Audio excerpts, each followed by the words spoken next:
University of German sociologist Max Weber gave a lecture called Wissenschaft als Beruf, Science as a Vocation, at the Ludwig Maximilian University of Munich, here. He talked to students about pursuing a career as a scientist or in academia, what it means, what is the role of values in scientific research, and among other things, he also talked about the dark side of such pursuit. He said,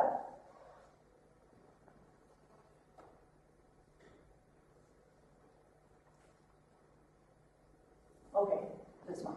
The fate of our time is characterized by rationalization and intellectualization, and above all by the disenchantment of the world. So what did he mean by that? By that time, Weber had completed his major work on modernity and its defining feature, instrumental rationality, which came to replace the traditional value-based rationality of the pre-industrial societies of the past. In his earlier work, Weber illustrated how instrumental rationality created the institutions of the modern state and the capitalist free market economy. For Weber, the project of modernity, which he described as well, had a dark side.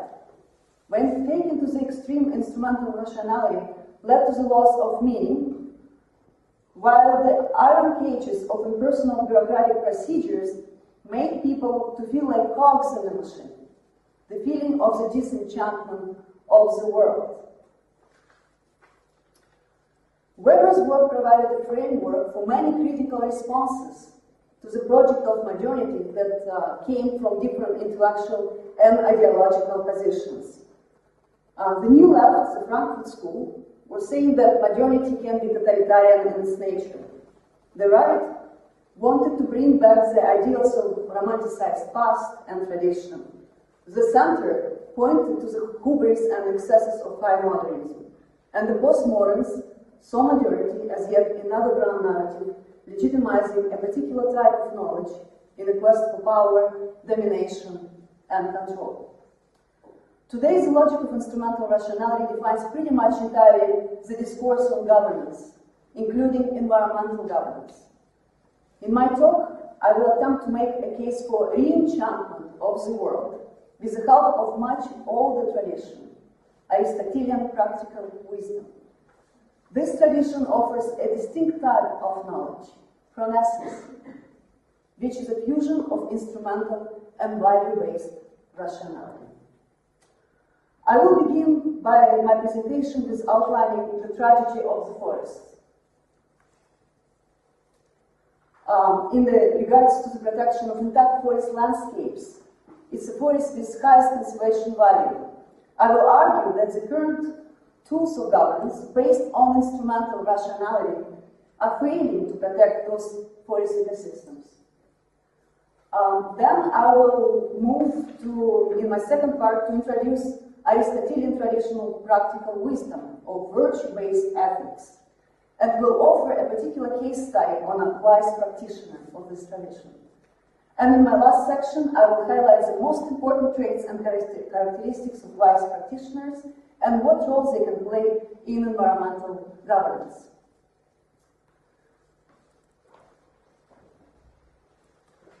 The state of planetary forest presents one of big tragic environmental dilemma. The tragedy is evident if we look at the current patterns of losing forests with highest conservation values, the intact forest landscapes. They are very large forested areas, 500 square kilometers or larger, with unmodified forest ecosystems, untouched by human commercial activities such as logging or infrastructure development. And they contain all gross forests or primary forests. These large forested landscapes provide very important ecosystem services, and they are also home for many species, especially those species who need a lot of space. They go under the title of umbrella species. For example, Siberian tigers that live in the Russian Far East they need lots of land, lots of forest, and lots of animals to hunt. So most of those intact forest landscapes are found in the particular regions of the world.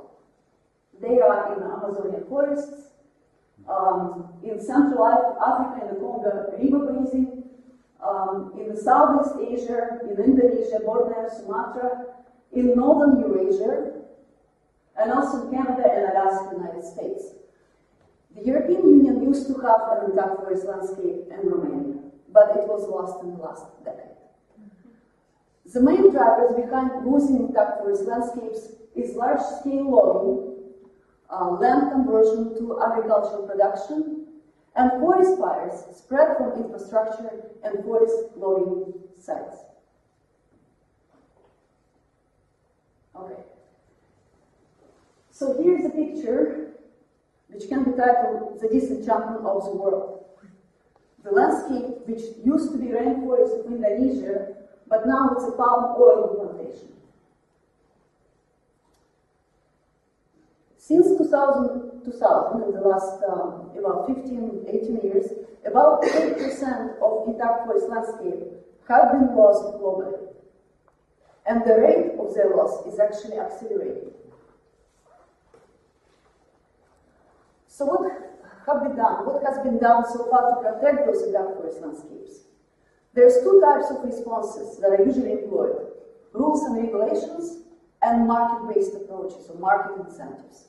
They both represent instrumental rationality. Okay.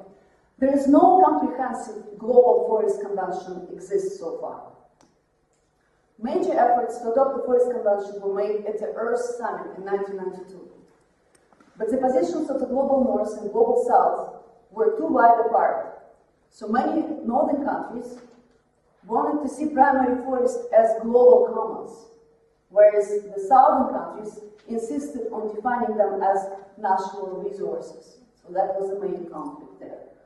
On the national level, the most important tool is a network of protected areas.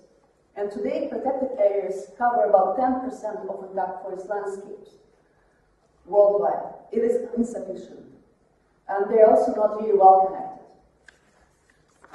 There's also market-based approaches. For example, third-party forest certifications of those logging concessions that meet the standards of sustainable logging, and paired up with a consumer willingness to pay an extra price for such products. But market-based approaches, they have worked relatively well to improve forest management practices in the developed countries, yet they failed to protect intact forest landscape in the developing world. Some people, and myself is among those people, would say that markets should not decide on the fate of most valuable forest ecosystems with highest conservation value, and that mandatory tools and regulations such as logging bans or protected areas or community-based conservation efforts would be a better tool to use. Overall, the business-as-usual approach based on rules, markets, incentives are not enough to protect forests. In some ways, instrumental rationality behind those approaches is a part of the problem, but it can be also part of the solution. So what is the missing link here? Well, there's plenty of behavioral evidence showing that market incentives do not define entirely our choices. Most meaningful work is frequently done by volunteers. Not always do we have an Excel spreadsheet table pop up on our head when we are trying to make choices in our life, right? So it depends on the context. For environmental governance, the types of decisions which manage to incorporate values and cost and benefit analysis is a better option. Which brings me to a decision-making model offered by Aristotle more than 2,000 years ago, 2,400 years ago to be precise. Okay, in his work, Nicomachean Ethics, Aristotle introduced three types of intellectual virtues. Episteme, which is a scientific knowledge, the ability to make law-like generalizations. Techne, technical knowledge useful for bringing something into being, or to produce things or art. And Pronesis, social and reflective knowledge, value judgment related to human action. Pronesis, or practical wisdom, for Aristotle, denotes an intellectual virtue which enables both ethical and skillful decisions It involves experience, emotions, and reasoning. Episteme is taught in formal trainings. Phronesis is acquired through practice. In fact, phronesis is the skill to select the right course of action for the right reason, which involves, for Aristotle, finding a middle ground between two extremes, between two opposite vices of excess, too much, or deficiency, too little. For example, having courage is to find a middle ground between cowardice and recklessness, depending on the context. And the context is always varying from place to place or from a person to a person. Therefore, awareness of the context, as well as self-reflection, is a tool by which one practices virtuous behavior, to Aristotle. The procedure of determining the golden mean between the two extremes is always reflected. The rules of practical wisdom cannot be written in policy manuals or in procedures. Neither can it be decision of wise practitioners be fully subject to the logic of personal or collective utility maximization. The main tool is exercising good judgment, which is also connected with the virtuous character of a person. And for Aristotle, personality virtues are not the moral beliefs that one holds, but rather they are certain predispositions or habits of the mind.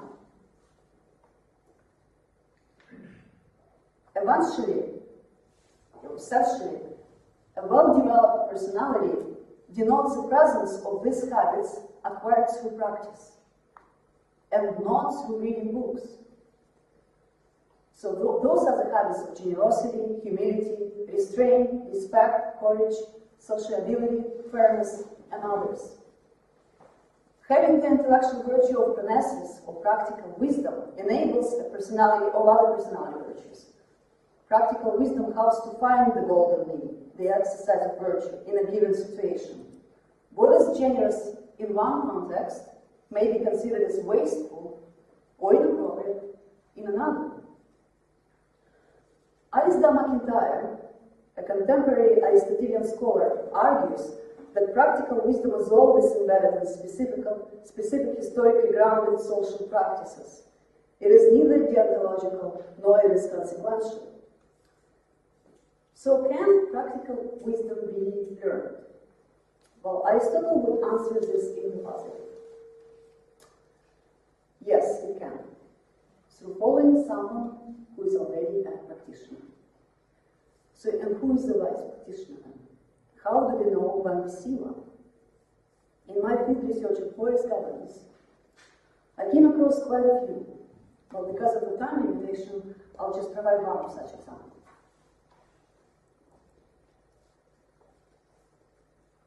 My case study comes from British Columbia.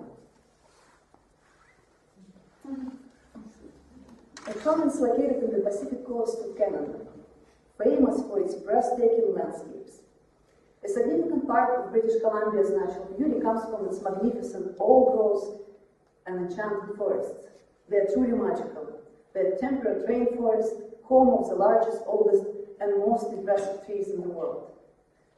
The province also has a history of intense and explosive environmental politics.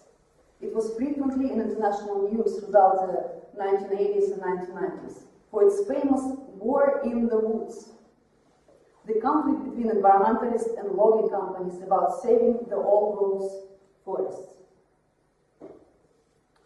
From clearcutting, because clearcutting was actually a prevalent practice at the time in British Columbia. In 1993, the conflict culminated in the Clayoquot Sound protest on Vancouver Island.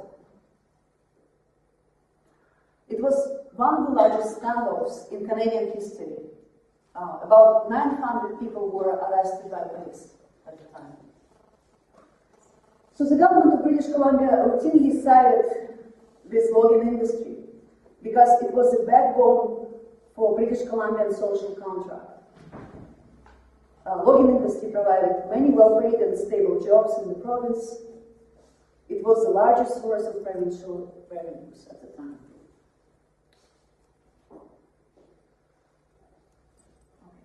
So this guy is Mike Harcourt. He became the premier of the British Columbia around that time. And he was the leader of the New Democratic Party, which is the Canadian equivalent of Social Democratic Party. And he was not happy. For a provincial premier, stable jobs, workers' rights, and balancing the provincial budget were more important than saving even the most iconic forests.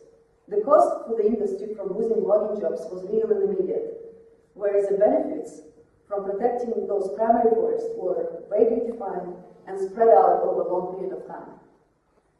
But the political landscape was changing also very rapidly. The growing environmental awareness, the meeting in Rio in 1992, the new global commitment to sustainable development, the rising voices of indigenous peoples of British Columbia to control their land, their forest, and their destiny. All these things were redefining the context at the time. And also the background global market conditions were also very important. Rising commodity prices for timber, so logging companies which traded timber in the US and Europe were actually doing really well. But also Harcourt's personality played an important role. He had an open door policy, willing to talk with everybody, with confrontational environmentalists, with logging companies, with representatives of labor unions. Harcourt was not afraid of conflict and of uncertainty which usually comes with it. And so during his first term in the office, he turned around and embraced sustainability, which was at the time a new groundbreaking new policy paradigm. Under Harcourt's leadership, British Columbia adopted an environmental package which set the bar very high in its scope and in its coverage.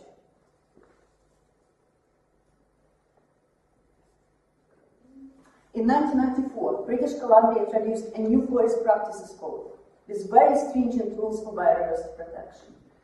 In 1994, Harcourt adopted forest renewal policy to retrain logging workers who lost their jobs because of forest practices code, and to pay for forest restorations and for planting lots of new trees across the entire province. Harcourt government also introduced a groundbreaking process of land use planning based on multi-stakeholder consultations to make land use decisions by stakeholders, which implied extraordinarily intense and time-consuming negotiations between stakeholders with very polarized interests. They had to decide in a consensual manner which forests should be set aside for protected areas and which forests should be logged. This land use model was adopted over a very large territory of British Columbia, almost 3 times of the size of Germany. So the Harcourt legacy continues to stand out for its boldness and impact even today, almost 30 years later. By no means he was an environmental activist. He was a mainstream politician whose job was to perform a balancing act, finding a middle ground between many extreme positions, the type of skill necessary for making ethical decisions described by Aristotle in his Nicomachean Ethics. So what can be said about practitioners of Pronesis from the example of British Columbia Premier? First of all, such people are reflective. They can step back and reflect on the situation, be mindful of it. Another translation of Pronesis is mindfulness. They also have the capacity to change their mind and sometimes to make bold or unconventional decisions. They know the context very well. In some ways, they know it better than rules and procedures. It is important to know the rules, but it's equally important to adjust those rules to the context. A wise practitioner doesn't follow the rules blindly.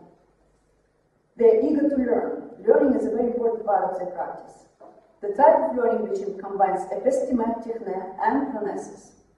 And they are also deliberative.